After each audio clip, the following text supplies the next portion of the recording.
Uh, Great. All All right. right. You're Well, the mystery people. the mystery folks.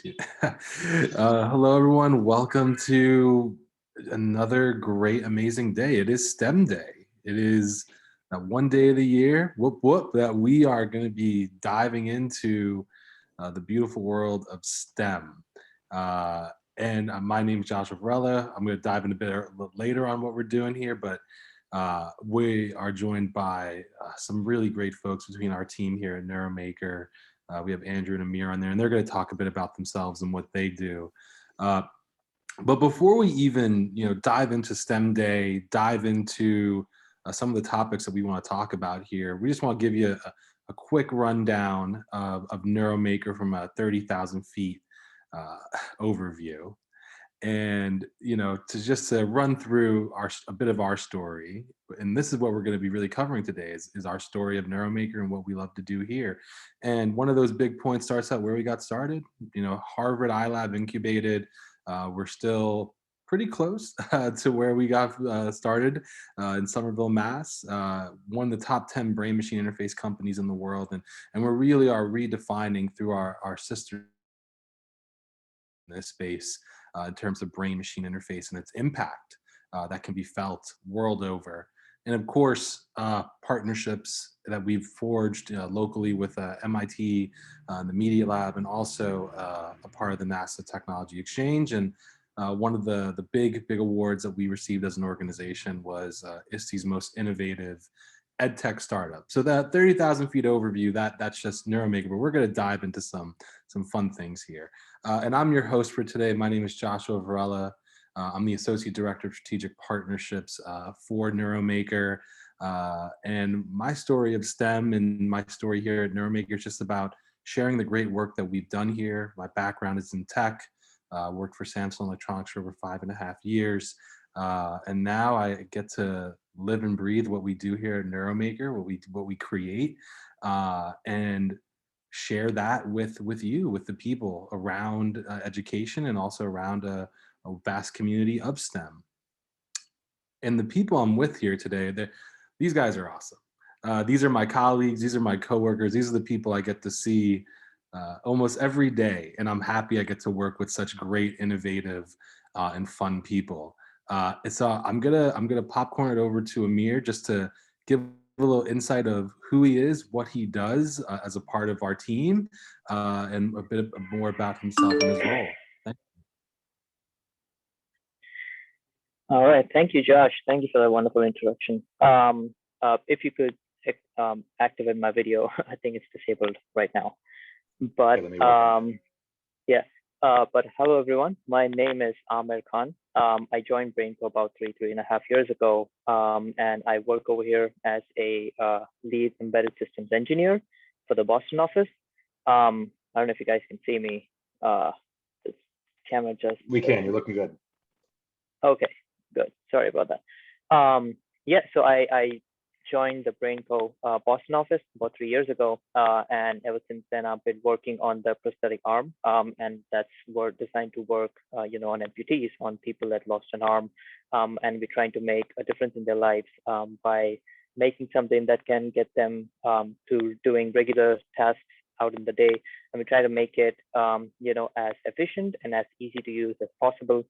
And my good folks over here, Joshua and Andrew, have been doing an excellent work in making an educational product. And I'm excited to be a part of that. And I have been contributing to, giving ideas and trying to come up with creative solutions of how we can adapt the STEM kit, which is, take an idea from the real prosthetic hand and how we can make our future generation excited about it, and how they can actually head start some of the opportunities that they can probably pursue later in life.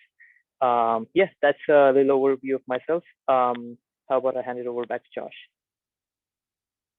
Awesome. No, Amir kind of sells himself short in this one. He's literally created some of the most innovative firmware that we've seen at our company, and we've seen its work day in, day out with prosthetics. So Amir, thank you for your work that you do with our team. I know we're going to dive a bit further into how that work is all connected, and really looking forward to that. And I'm going to now pass it over to one of my other great colleagues, Andrew, who you've seen on this medium a few times before, just to give a bit insight of Andrew's work here with NeuroMaker. Sure, absolutely. Thank you, Josh and Amir. So if you've been on any of our webinars or poked around our website or done anything with us, you've probably been inundated with my face. So first of all, allow me to apologize for that. And, so at a minimum, at least I can verify that I am the person who certainly works on this team. And I think even just before we go into any personal intros, like what you have in front of you today to talk on STEM Day, I think are three great examples of like how we can really bring some awesome technology into the world of education. So Amir is an absolute all-star engineer, like making a real assistive technology to improve quality of life for people out there in the world. Josh is, there's nobody better than Josh to really create that vision for how we can make some of those opportunities available to students, and not just students that go into a typical STEM or CTE classroom, but really finding those who have been left behind and really want to get involved with this space and need some extra tools to get equipped to do that. And then where I get to see myself is being surrounded by people smarter than me, and then get to suddenly take credit for everything they do.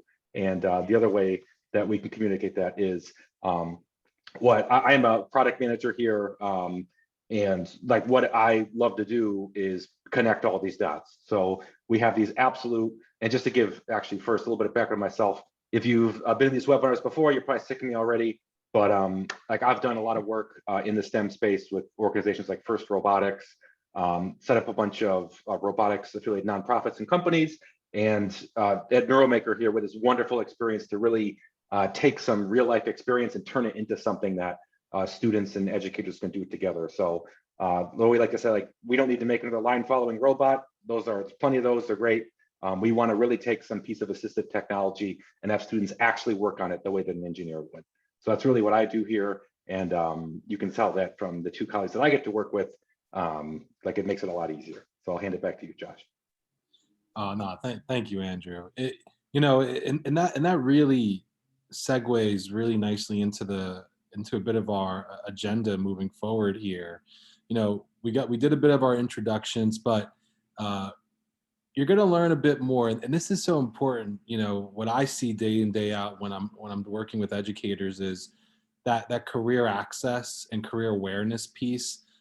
So you're talking with folks here who are really boots on the ground when it comes to this.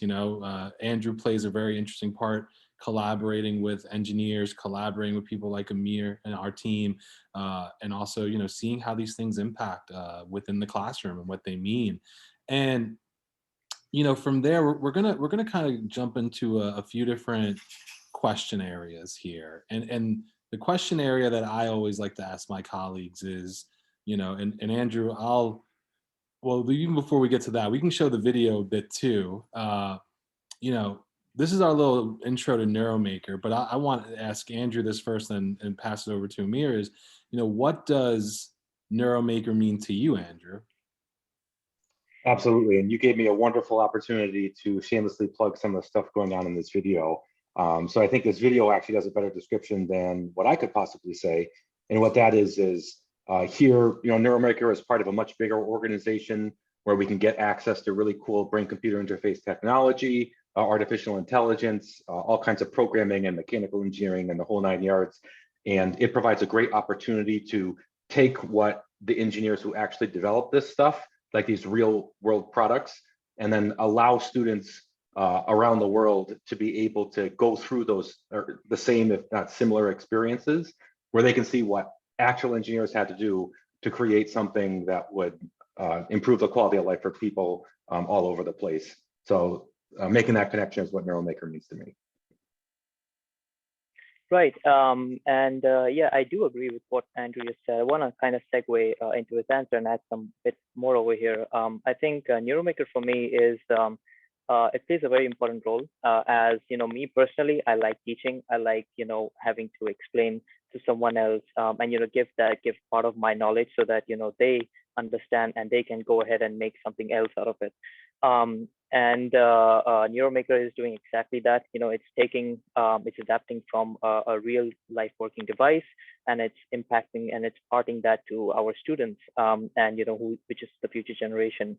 And a part of my life was I got excited with electronics because earlier in my life I got exposed to different kind of electronic gadgets, which made me really excited, and it brought me here where I am today.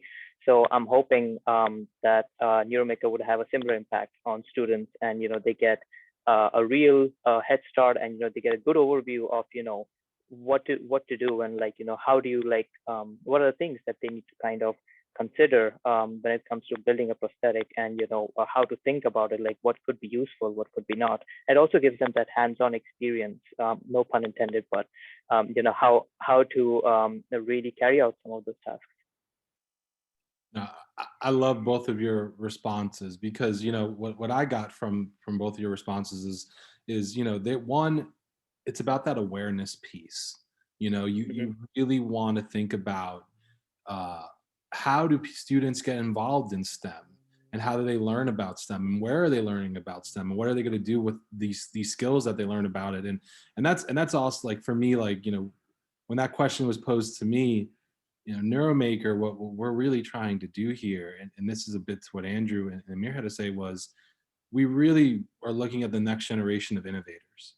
And we want to inspire this next generation of innovators to learn about STEM in an interdisciplinary way, and to learn about its impact, its societal impact, of how STEM is everywhere, technology is everywhere. And just by getting engaged into one of these fields that we talk about here at NeuroMaker, if that's the biomedical, if that's artificial intelligence, if that's the robotics component of it, it's very important for students to have these conversations happening, and happening at an even earlier age, because as we all know, guys, there's a lot of jobs and careers out there. Humanity is always evolving. It only becomes better with the next generation. So we got to give them that opportunity, right? 100%. It really is about giving that opportunity. And the work that Amir and Andrew have done, it really shows how there's a place for STEM education within every building, and how it also simultaneously is connected to impact. So I always love the work that we're doing here, and that really connects to some of the fun stuff now. So Amir, I'm gonna go. You kind of started talking about this a bit, but what did you know you wanted, like the career that you had today, and what were your influences in your childhood and later on that said, like, hey, like, this is the career path I'm gonna take? Yeah, sure. I think back during my high school days, not high school, a little bit after that, I had some, I think, summer vacation. And a friend of mine, a friend of my dad's, actually was a technical director in this big shot company back in India. And I was always just curious, just trying to understand, like, what kind of things that I like technology always, I like to learn new things. And I got that opportunity to do like a 2-month internship, and just like kind of get a feel of, what it is to what they were doing. And what they were doing is they used to make inspections and gadgets for like inspecting big ships on, like, on docks. So I got involved with that, and I was exposed to all of these different gadgets. Like, I remember the very first one that I saw was this laser thermometer, where you can shoot a laser at something, it would go like miles out, and it would get you the temperature of what it was falling on. And that really intrigued me. And since then, it drives me to, it drives my interest. And I went ahead, got my Bachelor of Engineering in Electronics, and then got my Master's in Computer Engineering. And that sort of, always kept me in the know-how, and, kept me curious about, oh, how does this thing work, and how does that thing work? And, I kind of build up on that. And yeah, so, that early influence is, I think, what got me over here. Yeah. I love anything to do with lasers. I feel like we all can connect with. Yeah, Yes. exactly. That I Josh is think a that was. Yes, everyone loves lasers, but but it comes down right to exposure and Hmm. from what you just told me, you had this moment, you saw all these gadgets laid out in front of you, Yeah, and it got something turning up here, right? You wanted to exactly. unpack it. Yeah. And there's never enough unpacking you can do. To be honest, to this day, I come across things that I still keep wondering. I'm like, that looks awesome. Like I would love to make that. So there's always a lot of, always something to explore. Would you say it'd be fair to say, Amir, you're a tinkerer? Are you the type of person who, you see something, you're like, hey, I want to take this apart and I want to see how it works. I've I've done it a few times, but I've not gone to the extent crazy of you walk into your kitchen and find your refrigerator door just hanging off a ledge. So I haven't done anything that crazy, but I know there's some toys that I have kind of taken apart. I've always been curious about it. Yeah, no, listen, that curiosity, like I remember the first computer I took apart Hmm. when my brother wasn't too happy though, because yeah, when you're about 10 years old, you take a computer apart and you really don't know what you're working with. Yeah. Let's just say it didn't work the same way as it did before I took it apart. But I got to see what a CPU looked like, and I got to see what a battery and a fan looked like, and for me Yeah. that was like, oh wow, this is pretty cool. And then Andrew, like to popcorn it over to you, you know, your road is not, you worked in STEM related fields all the time, and so I want to know, how does this all connect for you?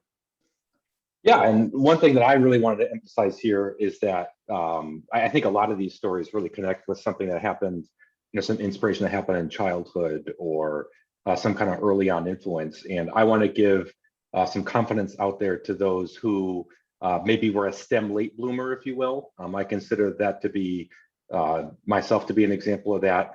So when I was in middle school, I was actually like, if you asked me what I wanted to do, I would have said inventor. So like I made like lots of like little weird inventions. Like I made like little airplanes, and I was super into aviation.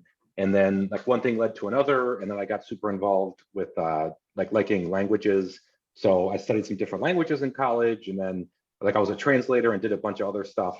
And then I ultimately kind of got involved with First Robotics, which is like a robotics competition around the world, and they needed help with some international stuff. So then I kind of jumped into that, and I was like, oh, whoa, this is really cool. And like seeing people who, uh, at a very young age could build things that looked really mechanically and electronically complex was like, well, if they can do it, there's got to be some way that I could do it. And then, ever since then, it's been really fun just to kind of learn this, and I really didn't get started with any of this stuff until I was probably about 25, like starting to build like very simple Scratch programs or building little robots and stuff like that. And it's really fun how this can blossom, and the amount of unbelievable resources online, great community people everywhere. I consider NeuroMaker to have a lot of this energy, really built that. And then just to build off of what Amir said, and then I'll hand it back over to you, Josh, is I think being able to connect your interests with something STEM related. I'll say personally that, coming from like a humanities background and doing that kind of stuff, it's very fulfilling to actually make something that you can stamp your name on.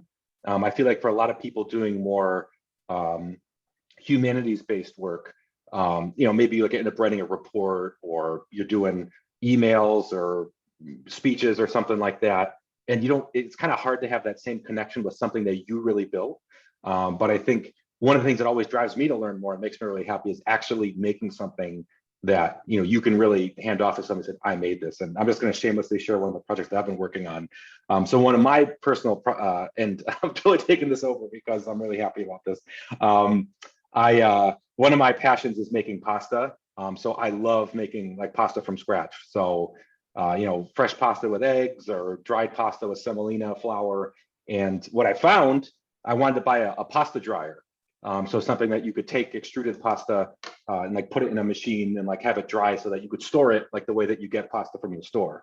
That's like shelf stable and you can let it hang out in your pantry or whatever. But it's like impossible to find a retail version of that. You can only find the commercial units that are super expensive, like $10,000, and they're going to dry like 500 pounds of pasta, and like I'm probably not going to make that much. So broke out the Arduino, and I am building a pasta dryer.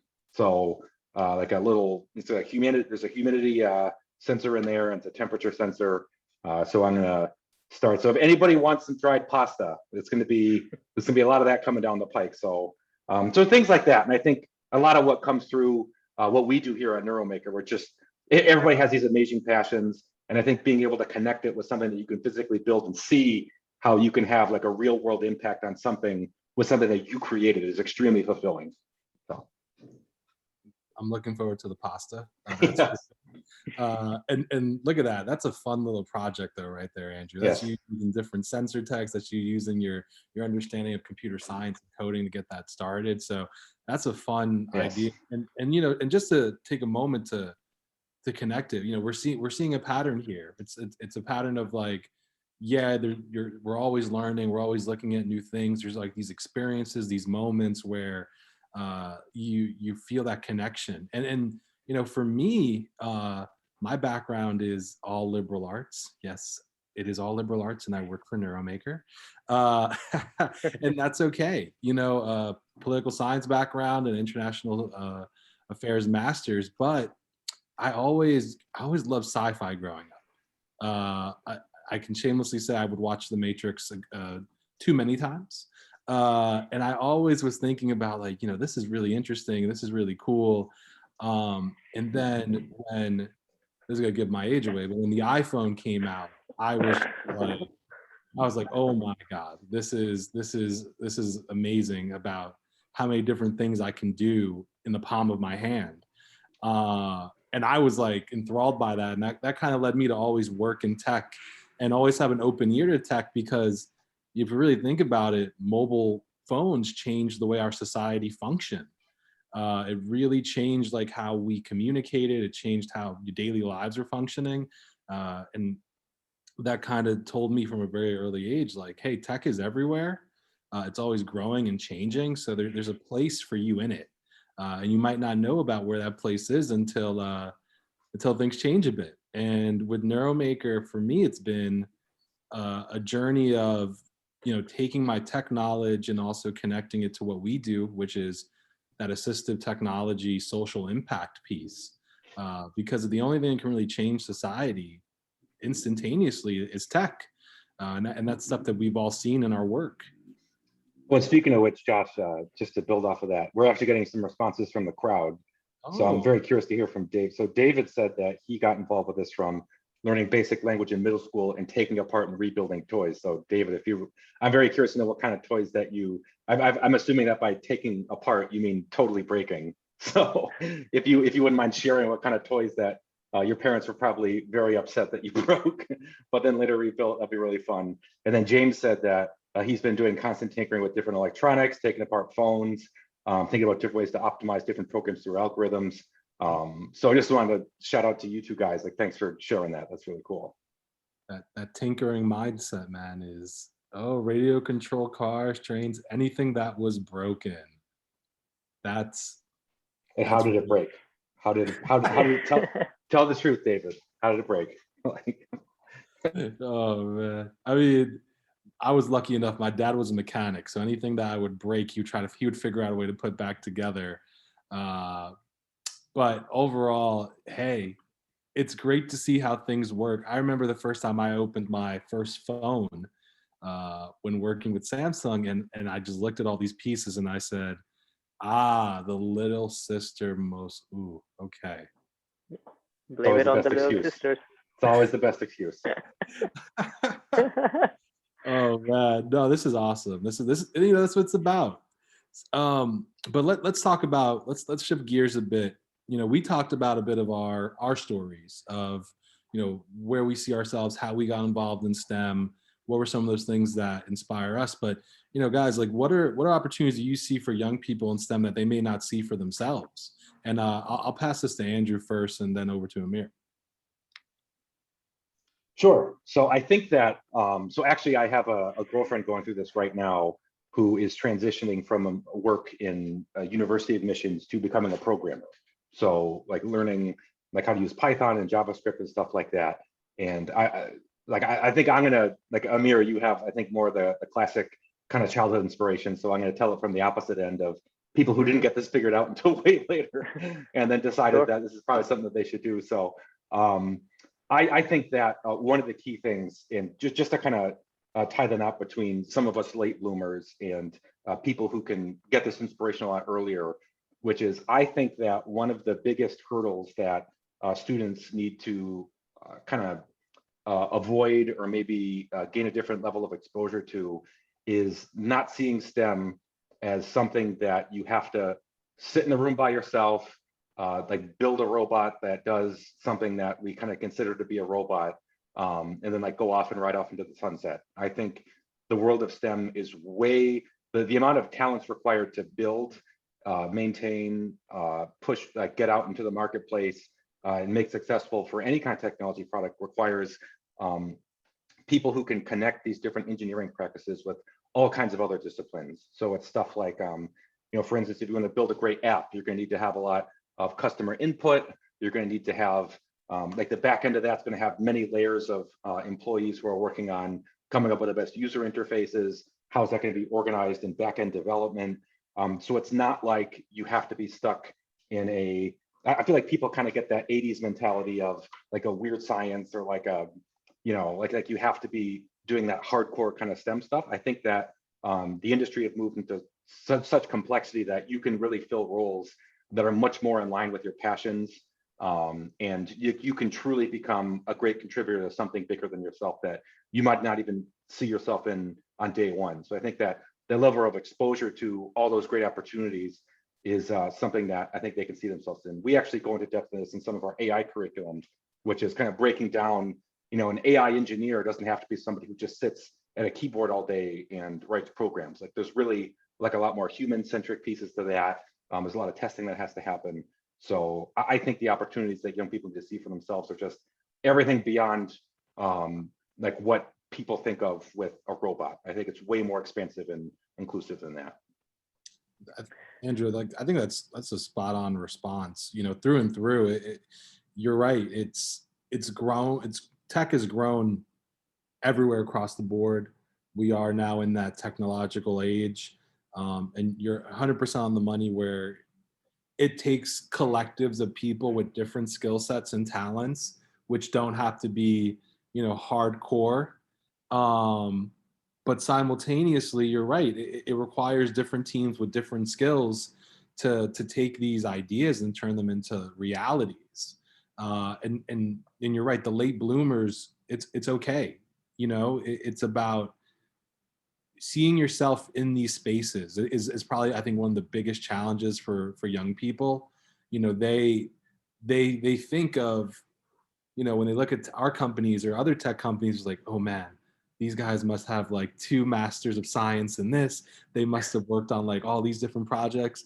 But in reality, there are those people. Shout out to Amir. but I only have one master's. I mean, hey, No, close, I'm kidding. man. You're close. Yeah. But that's the thing, right? You know, there's so many jobs that are unfulfilled at these companies, and we're seeing them more and more of these companies are growing every single day, where yeah, you're going to need a product manager, a project manager, a marketing manager, someone to help with the design of it, someone to think about the human design aspect of it. There's like a nonstop field of different job titles that you don't need to have that BS or MS. You just need to be able to have these transferable skills to bring into these companies where you can have that conversation with Amir and the other engineer that has those 2 degrees, just to be able to communicate effectively to get these projects done. And that's 100% true.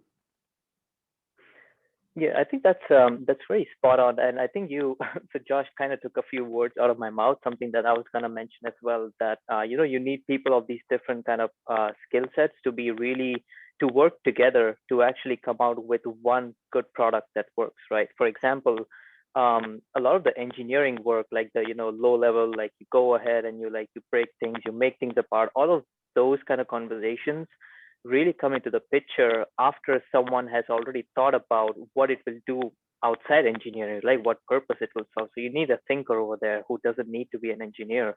And then you need to, as they said, as Josh mentioned earlier, there's a design aspect of it. And I know companies and designers, they spend tons of amount of time and money just trying to think, how do you make something, very intuitive, very easy to use. And to be honest, having that clarity of mindset doesn't need to come from an engineer, right? An engineer will just probably put a few things together, make sure it works electronically and mechanically, but someone needs to come ahead and give that social aspect as well, right? Like psychologically, how is it, how is a person supposed to be, how do they control that, right? How do they design that? How do you make sure that it is smooth and it doesn't cause too much trouble while trying to do X and Y, right? So and then again, there's a lot of testing, there's a lot of app development, like everything has to come in for one picture to for that one big picture. And not everything is base core engineering related. A lot of it is psychological, some of it is testing. Even in testing, there's a lot of scenarios you have to think, right? Like what are the things that we should test on so that we prove that we came out with something that we intended to make, right? And so this kind of concludes actually what Josh and Andrew mentioned earlier. It's, you don't have to have a super intrigued background in engineering. You just have to have that mindset that, hey, there's a problem that I want to solve. There's a purpose that I want to achieve, and having always ready to learn, and having that mindset that you are not afraid to try something new. Even if you fail at it, you will at least come out with experience, and you will come out with a lesson that, hey, now I know if it doesn't work, at least I know it will not work like this, right? So there's a lot of different angles that you can come in from. No, 100%. And to piggyback off of that, David kind of put it in 2 words: empathy design. Yeah, Right. like this is something that I know, Amir, your team really had to think about. Like Hmm.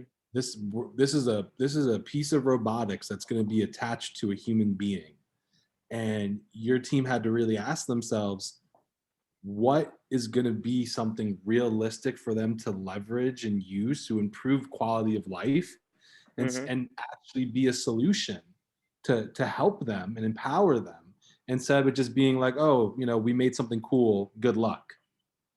Right. I want to inject something over there really quick.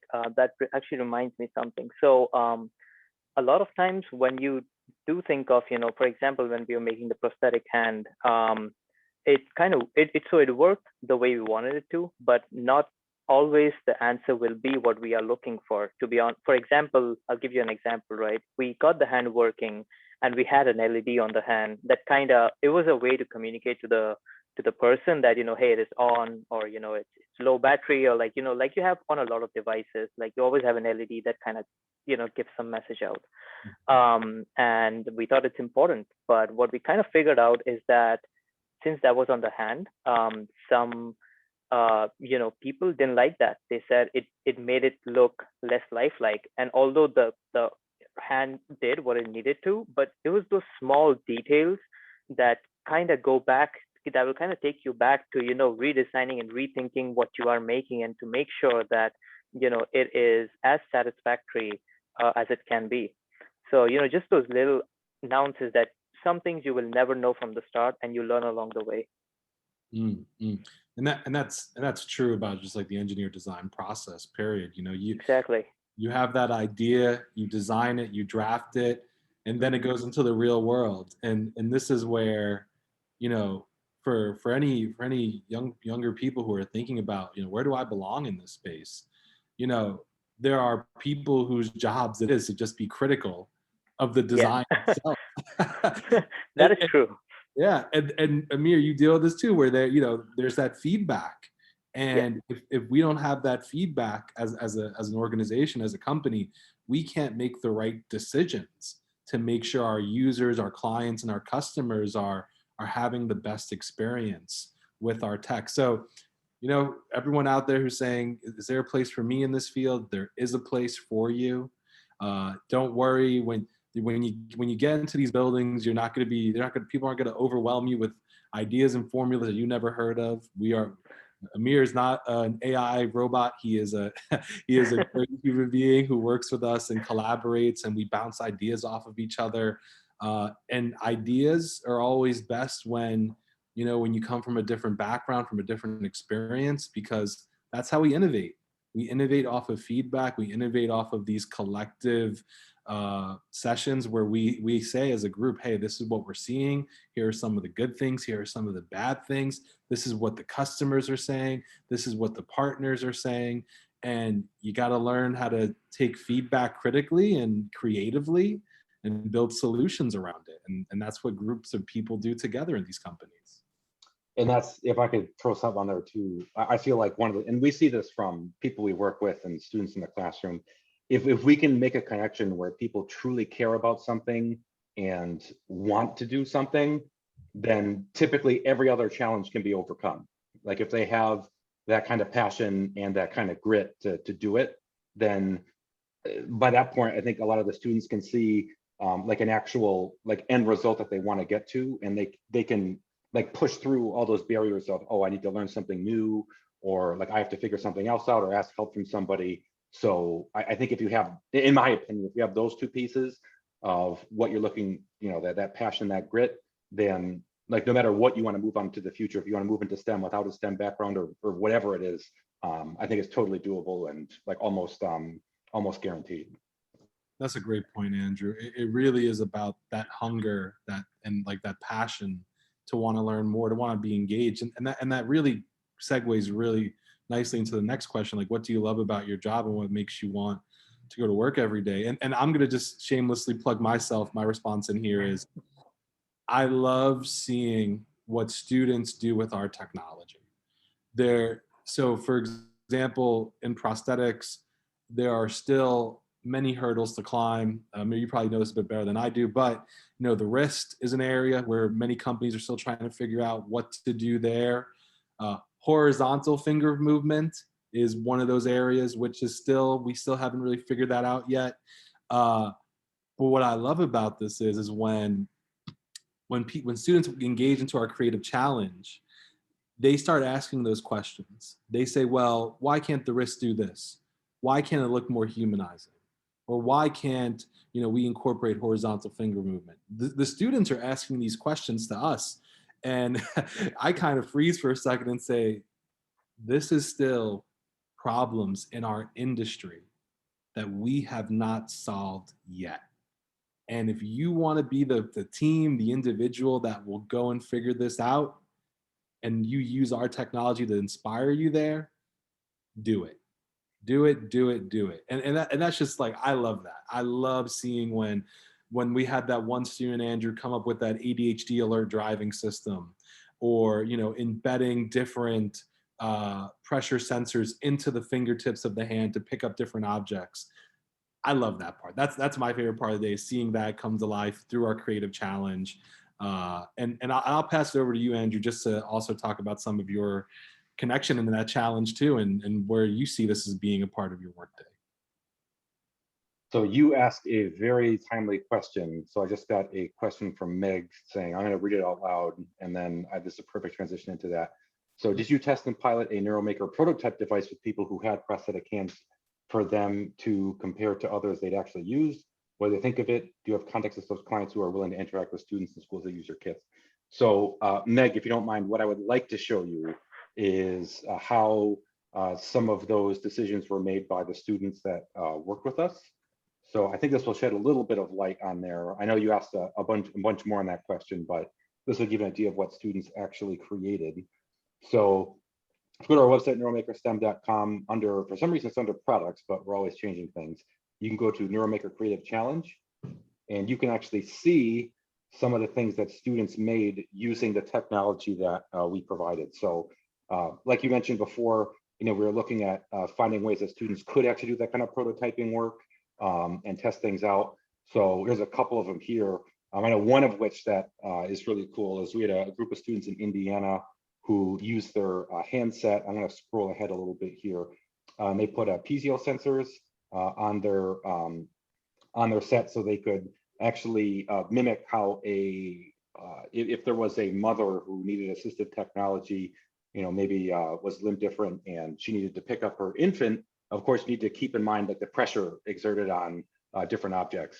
And so they prototyped that. You can see they had a couple of friction prototyping ideas there that they put on their pointer finger of their set, not to mention that sensor. So like they were able to really think that through and come up with design considerations for making their own. And we've had people take that and kind of change the 3D printing and kind of make a different iteration to what that looks like. And then just like what Josh was saying above, the kind of transition to more of the BCI elements of what we've done with the students. We actually had some students here in Virginia, I believe, or Maryland, Justin. And they did research and found, you can even see it here, if people are out there learning how to drive and maybe they suffer some instance of ADHD, there's ways that they took some research papers and found what the stats were like and like where those accidents occurred. And then they actually came up with their own system using a neurofeedback device that would give them prompts. So here you can see it as a light. So if they were losing focus on the road, that this would give them an alert that's saying, hey, like you're losing focus, you got to focus up again. And that actually really closely mirrors how we work with our performance athletes and other people that are Formula One racers to get them into a flow state. So it's been really cool to see these different kind of prototyping ideas work and for people to actually but kind of like I said before, it's really cool to have your own imprint and like really say that, you really made this and can take it in the future. And we have had instances, Meg, too, of, people discussing with like real life prosthetics engineers and things like that, which we do from time to time. So yeah, so that's a shameless way to really plug this. I think it's really cool. I mean, it's so great to, listen, I know you plugged it in, Andrew, but it's a beautiful thing just to highlight. And I know, for you, Amir, that stuff that you're seeing what these students do, this is stuff that you have to do in your work. These are conversations that you have. I remember when when the brain robotics prosthetic was getting built, like, hey, when you shake a hand, how do you make sure it's not putting in too much force? When you just something so simple like that we don't think about, but our team members had to think about this when we're working with our community. And Amir, I could definitely see some of the things that you love because you've been able to witness some, I would say, eye-opening and heart-opening experiences of just seeing the other side of this. And can you just talk a bit about that? Yeah, sure.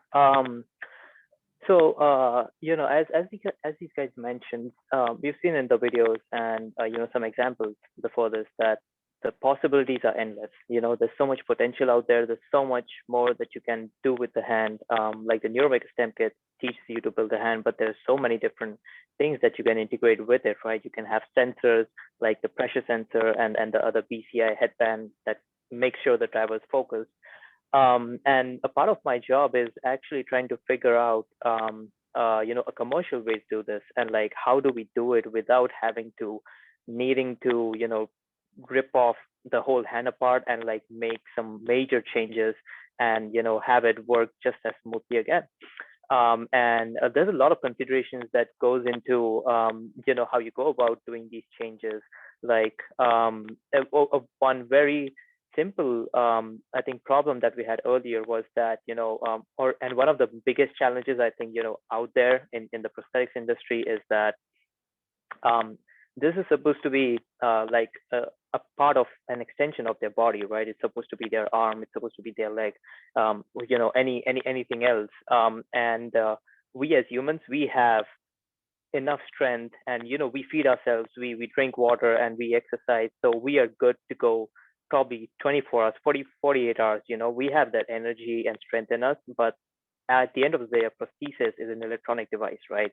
It requires a battery. You gotta make sure that it survives for as long as it can, right? Because imagine your prosthesis works for X amount of time, and then at some point it dies out, and then it's just hanging over there, and then that's just it's inconvenient for you.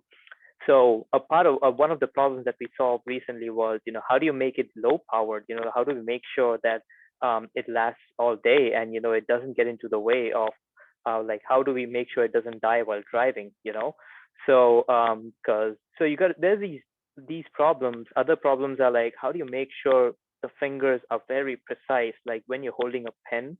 Imagine that, like holding a ball is probably easier, right? It doesn't matter how you grab it, but when you're trying to hold a pen, and it needs to be really precise. It cannot go ahead and like crush the fingers itself, or it cannot like um it shouldn't just drop the pen off. So how do you make sure the fingers are like they are where they're supposed to be, and they don't just randomly open when you're trying to drink a glass of wine or something, or you're trying to drink soda.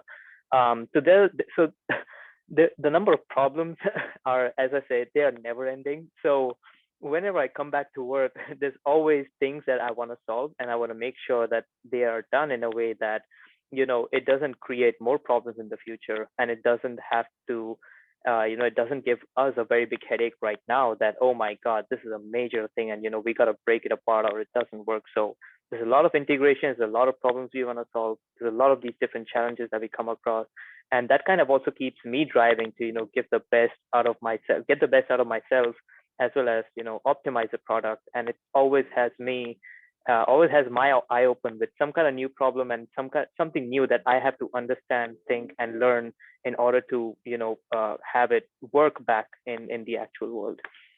So yeah. No, that's the thing, right? You brought up such a great point. There are always problems that need solutions, and Exactly. sometimes we need a bit of help, and and that bit of help is why NeuroMaker really does what it does here. We want students and educators in the communities that they're in to think about, it's going to take a lot of people to move the needle here, and we want people to be involved in this, because this is about what the future of technology is going to look like in our industries, in our work, in our daily lives. And if we're always under the right mindset of there is a solution to be had, we'll figure it out.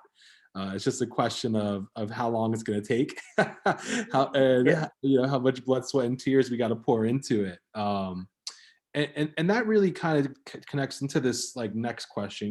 We covered a bit of our story, in STEM, the things that we love about STEM, and simultaneously where we truly see some innovation take place.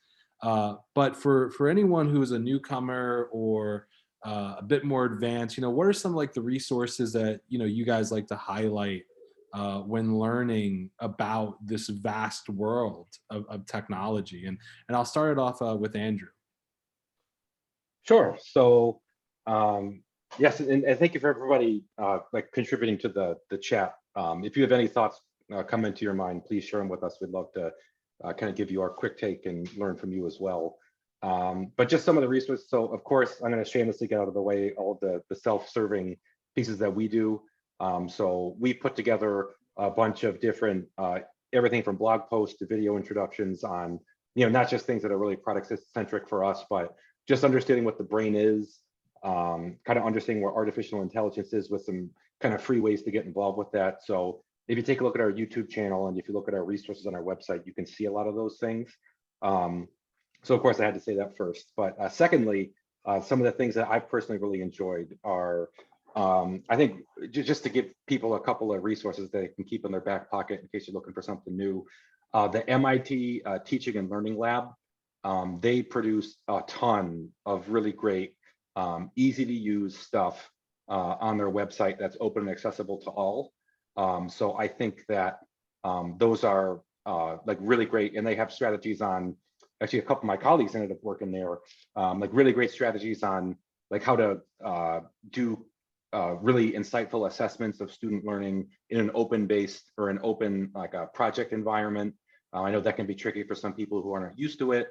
They have guides on like how to direct student, or I guess not direct, but like how to evaluate student learning in like a makerspace, and some stuff to work on there.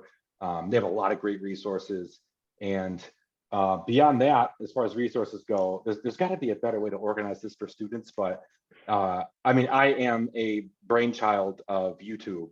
I think I want to say about 80% of the things that I've learned how to do with technology are being streamed in by a guy in his basement in like some far off town who's just contributing to the world for no real financial benefit. Like I make a ton of use, and I think like the broader point here is that really engaging with your community can lead to so many great things. So I live in Milwaukee right now, and there's a bunch of makerspace gets-togethers. There's an Arduino club and all kinds of other stuff. I think if you put a little bit of effort into just searching for the networks around you, you'll absolutely find like not just web resources that you can use, but human resources too, which are a lot more effective and better to use in my opinion. Andrew, just a quick question. Did the pasta idea come from a the idea came from me not wanting to spend like tens of thousands of dollars, but what really made it happen, and I mean there's a lot of, I'm not going to finish this thing for a long time, but I think what really, and honestly you bring up a really good point, which is that and I think this is something that we like to instill in our students too, is not every problem that you have to fix needs to be done at 3 a.m. with you desperately trying to fix something. I think it's important to know when to ask for help and communities to build around you. And I think that network that you just mentioned was really important. So like when I had some issues like trying to figure out like how to do humidity control and stuff like that, like people could answer that immediately, like, oh, you know, and in Milwaukee, right? So there's a lot of like Rockwell automations here, and like a lot of personnel who kind of live and breathe this stuff, and like they can diagnose things very quickly. So I think having those human resources available is often more important than the actual like academic ones, in my opinion. Yeah, I bet. And I think one of the best things about living in the 21st century is that, you know, we have the internet and we have mobiles and we have Google. And to be honest, to this day, I end up Googling three new things every day, trying to figure out, you know, for any questions that I have. And a lot of resources online will, with a little bit of research and a little bit of digging, I think we can probably learn, as well as, you know, get our answers to a lot of online resources, which are, some of them are paid, some of them are free, and some of them do a very good job of, you know, explaining of where to even find other resources. And I know NeuroMaker does a really good job of giving that hands-on experience to, you know, build a hand.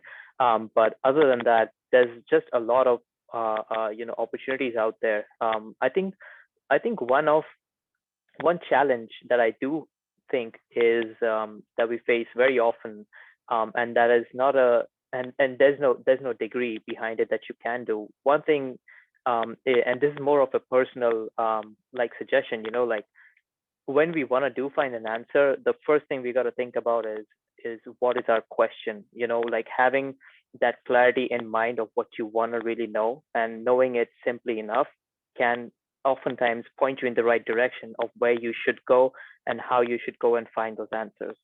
A great mind once said, I forgot the name, whoever did, but, you know, writing down your problem is probably half of your problem solved.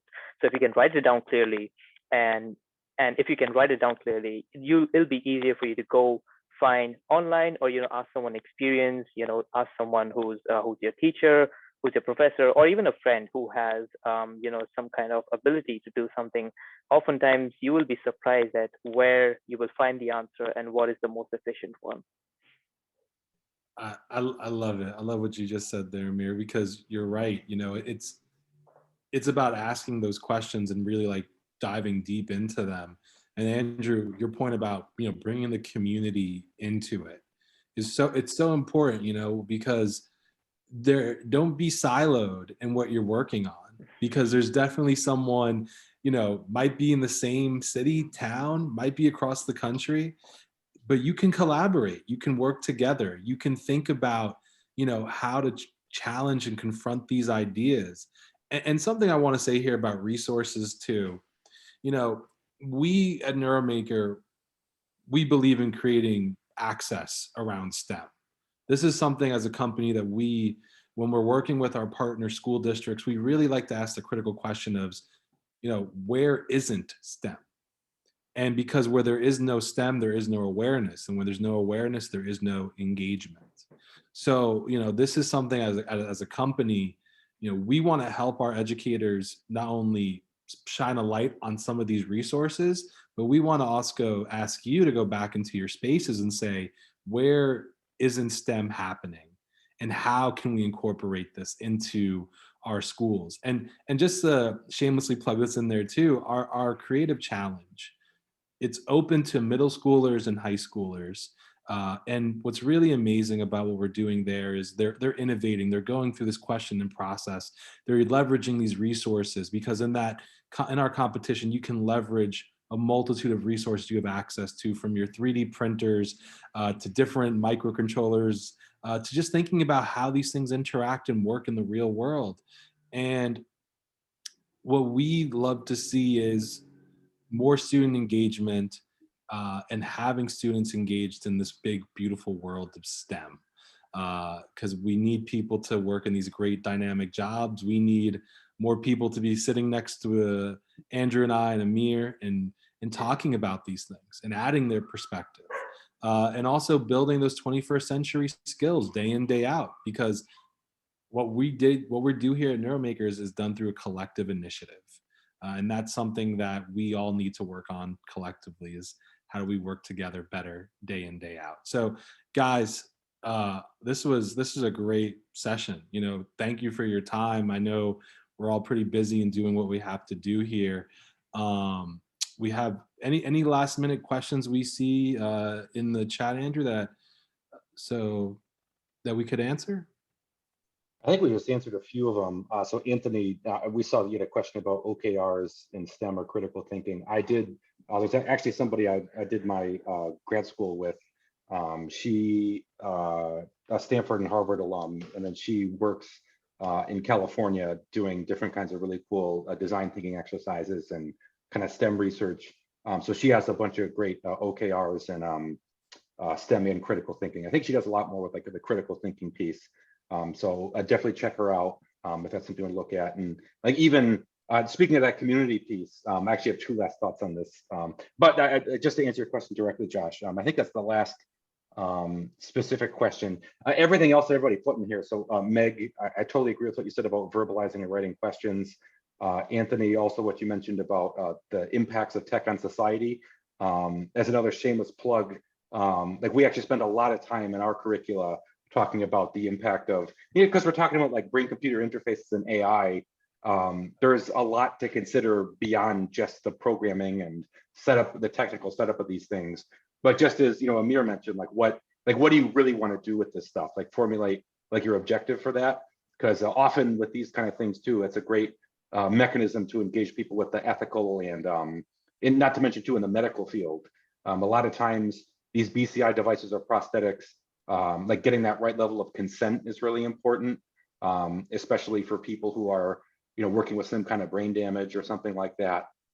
So there's some really cool platforms that you can use from this to talk about that. But yeah, that's you asked me if people had any questions, and I just gave it a long diatribe. But I think no. Listen, that societal impact piece is so important, and shamelessly, I'll plug this in too. In the state of Massachusetts, we are the only one in the digital literacy that got checked off for societal impact, and one of two that covered artificial intelligence. So we really do need to connect those dots in the classroom for our students, because they need to know the impact of what they're working on and thinking and the real world application of it. So no, Andrew, great point to bring up. And it's been a great conversation and some really great points dropped into the chat. So I appreciate everyone's time today, because we've really covered and dived into some impactful technology discussions. So, thank you everyone. If you would like to learn more, if you want to see this, don't worry. We do share our webinars on our website. So this will be made available a bit later in the week. So that will be there as well. And then if you want to talk to our team, learn a bit more about what we can do on the ground with your community, feel free to reach out onto our website, and you can definitely meet with one of our great team members, and including myself. And then from there, just thank you for partaking, and to learn more about what we do, follow us on our social media accounts and also on our website. So thank you again, everyone, and have a wonderful day. Thank you, everybody. Thank you, Josh. Thanks. All right. I'll stop it here, and just as Josh said, we'll get this uploaded onto YouTube within the next day or two, and I'll probably send out an email too. So, okay, then I'm going to stop the presentation here, and just wanted to give one last thank you.